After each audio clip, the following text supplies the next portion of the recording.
Jack wants Phyllis fired from Jabot after she tries something new with Jeremy. Phyllis and Jeremy have a meeting today on The Young and the Restless. Daniel has some questions for Billy, and Tracy is there for Lily. In the middle of society, Tracy yells for Lily's attention. They engage in polite conversation about the holidays, after which Tracy inquires as to her well-being. Lily claims that she was considering Billy at the time. To celebrate Thanksgiving, Tracy took the day off. When Billy announced his intention to leave Chancellor Winters, Lily was caught off guard. Unfortunately, Nate soon followed. Many of the things she relied on have broken down. Tracy wants to know if the relationship with Billy is more than just rocky. A response from Lily: "You could say that." Tracy reaches out and shakes her hand. "My apologies are inexpressible." Lily is too. Confessing to Tracy, Lily they aren't on the same page and Billy's attention has wandered. Tracy is concerned that he is back to gambling. Lily reassures her that he is not, but that his new mission has taken precedence. "We're back to square one again." She hopes to put an end to it, but she has no idea how. Billy meets Daniel at the club Noah runs and immediately starts questioning him about his latest endeavor. Daniel is limited in what he can say. If Lily gives the okay, Billy is confident she'll tell him. Daniel feels bad that he left the company because he would have liked the direction it is going in. Billy shrugs and says he would probably mess it up if he was there. His time there had come and gone, and he needed to move on. Interested in Billy Abbott's future, Daniel wants to know what comes next. When asked by Daniel why he should care about Billy's future, Billy is confused. "It's odd that Daniel would be the one to question me." Daniel doesn't know how to feel about that. Tucker approaches Ashley as she peers into Jack's office at Jabot. She confirms her availability and he accepts. She wanted to see Jack, but he wasn't home. If Tucker is correct, she probably wants to talk to him about Diane's departure. As he explains, he unexpectedly saw her late last night. From what Ashley has heard, Jack has already publicly criticized her once, the night before. Tucker thinks yesterday was productive and wants to take her on a drive around the lake to celebrate. Ashley is intrigued by the fact that he has a pickup truck and claims that she needs to get some exercise and fresh air. So, let's do it. Star of The Young and Restless celebrity stylist Sharon Case's most stunning gala gowns, Summer and Harrison enter the Abbott home, where Jack is studying the artwork his grandson created at school. He crafted it especially for his girlfriend, Dee Dee, and wants to know when she'll be back. Jack explains to the young boy that both he and his mother, Dee Dee, had to be away from home for work-related reasons. He anticipates even more joy in their relationship upon her return. Summer recommends that they contact his father. Will Dee Dee be home for Christmas? Harrison wants to know. Phyllis goes inside Crimson Lights and meets up with Jeremy Stark outside on the patio. He begs her to call him. Jeremy, who admits that he has done some reading up on her. He says it's the least he can do for her helping him find Diane, so he invites her to sit down and buys the coffee. He tells her he admires her beauty. Phyllis claims she didn't make the phone call. Jeremy is confused as to why she agreed to meet with him if it wasn't her distinctive voice on the phone. Phyllis is curious as to why he's in that area. To what end do you seek? Jeremy claims that he traveled to Genoa City to see an old friend. Phyllis wants to know why getting in touch with Diane is so pressing. Jeremy claims that she is unique and that she possesses something that rightfully belongs to him. To determine whether or not she was being truthful, he needed to see her in person.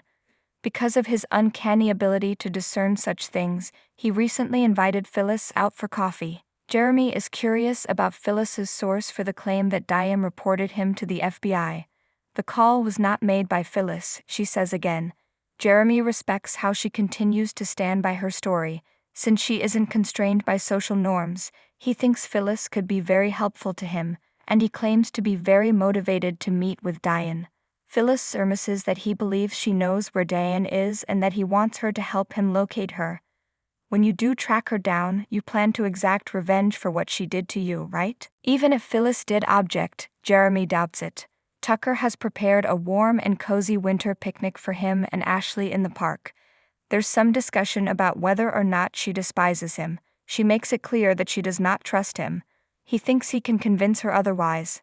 Summer hangs up the phone with Kyle at the cabin and returns to the Abbott house, where Jack summarizes that nobody but they knows where Diane is hiding. It must not let Stark find out. Diane will have to wait it out while they figure out how to stop him. He says it won't be simple because he has an old grudge against her. If Jack learns that she ran away from him, he may decide to leave. But if not, he knows that Stark has a flaw somewhere, and he will find it. Jack brings Harrison upstairs and laments that he is just an innocent bystander.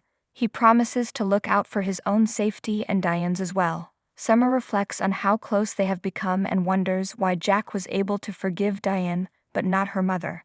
Even though she hates her mother right now, she has to remember that no matter how many times Diane claims there are no more secrets, there always seems to be another one.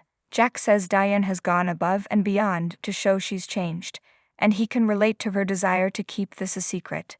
He continues by saying that she has come a long way, and that she is standing up for herself when she is attacked.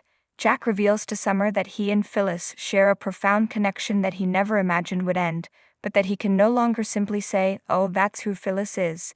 They're in serious danger because of her. After learning of Diane's betrayal, Jeremy claims the woman who called him anticipated his reaction at the coffee shop. To him, she is a reliable ally. Phyllis sighs heavily and says, "I called you. It was me who initiated contact with you." She anticipated that Diane would leave town because of him, but she has no evidence that Diane reported her to the FBI. In a low voice, Jeremy says, "So you lied to me." "I needed her out of town," Phyllis sulks. "Do you see why it was imperative that I get this woman out of town? If he showed up, she was prepared to leave." Phyllis has conveyed to him the sincere gratitude of the citizens of Genoa City for his efforts. She says she's sorry for misleading him and making his life difficult, but he can go back to his original destination. It's over. "I'm sorry. I want you to know that everything that has happened is my fault." Outside in the park, Ashley raves to Tucker about how tasty the picnic was. She praises his memory for recalling her preferred cuisine. Since his car accident, he has a heightened sense of awareness and recall. When he compliments her bright eyes, she rolls them and says, "Come on, really?" Tucker laments the lost opportunities for romantic fulfillment. Ashley is very doubtful. Tucker isn't limiting his discussion to romantic relationships.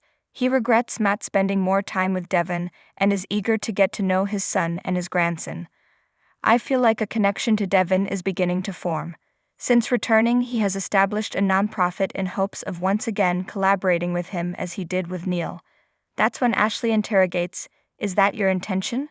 So you can collaborate with Devon, you want a piece of Chancellor Winters, right?" Since he requested Diane to acquire Jabot's financials, she cannot help but make comparisons between the two of them. Ashley reassures Tucker that despite his assumption, she will never ignore his concern. "Are Chancellor Winters and Jabot your targets?" Outside the Abbott home, Summer realizes why Jack is willing to give Diane a second chance. Kyle is the deciding factor, right? Despite her current anger, Jack recognizes her need to stand by her mother. Summer had always wished that they would eventually get married. Jack feels terrible about the letdown he's caused her. What Summer really wants is for her mother to stop being so self-absorbed.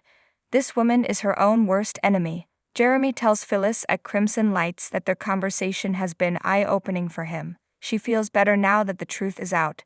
That he assumed the worst of his ex-lover is something he deeply regrets. Sincere apologies from Phyllis for any inconvenience caused. When asked, "Where did you say she was again?"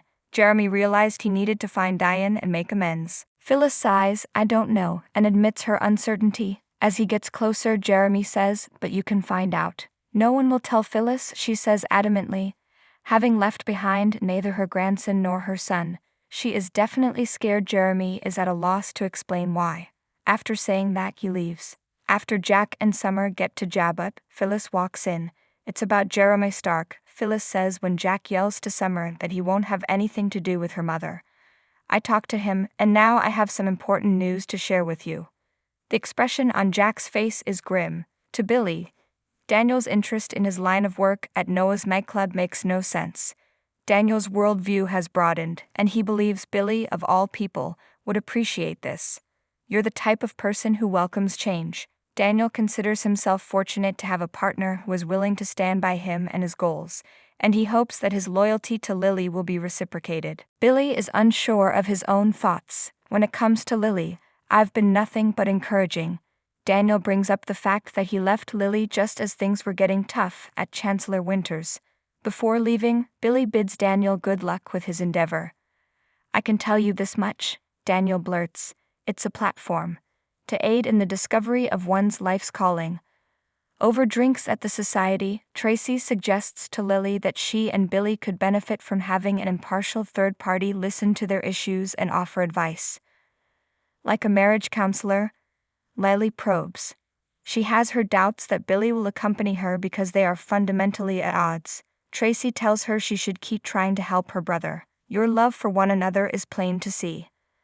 Lily fears that it is disintegrating around her while she is the only one making an effort to keep it together. Tracy encourages her to tell him so that he can see where he stands in terms of responsibility. Tucker is upset that Ashley and Davin take his park time to assume a hostile stance toward them. Ashley points out to him that his whole career is based on animosity. Tucker claims that previous self is long gone. If he were to start working with Davin, he'd want their arrangement to be amicable. The same holds true for both of them. "I hope to collaborate with you." He compliments her intelligence and says she's exciting. "Think of what we could achieve if we worked together." Tucker suggests that she leave the business the family has run for generations so that they can work together to create something truly great. A question: what would you respond to that with? Phyllis informs Jack and Summer that she met with Jeremy Stark at Jabot after they requested the meeting. He was confident that she had called him about Diane and that she knew where she was. Her initial reaction was denial, but she eventually gave in and decided to experiment. "He asked who it was, and I admitted that it was I." She admitted that she had called him to try to get Diane to leave town, and she suggested he return to California. Jack speculates that she may be anticipating a token of gratitude. "If you hadn't started this, we wouldn't be in trouble now." Phyllis just didn't feel like Stark was going anywhere. He informed her that he had to see Diane immediately because she possessed something he desired. From what Jack has heard, Phyllis has only made matters worse. "Please don't go out with him, as I warned you. I'm done with you. I've said it before, and I'll say it again." Phyllis asks in shock, "As Jack Abbott or the CEO of Jabot?" Jack uses both of these expressions. She directly addressed him while she lied about calling him. He stomps off, "You never change," angry. Phyllis inquires as to whether or not she will be terminated. According to Jack, she answers to Kyle and Summer. He prays that they'll make the best choice. He would fire her immediately if he could. After a long moment, Phyllis finally turns to face her young daughter.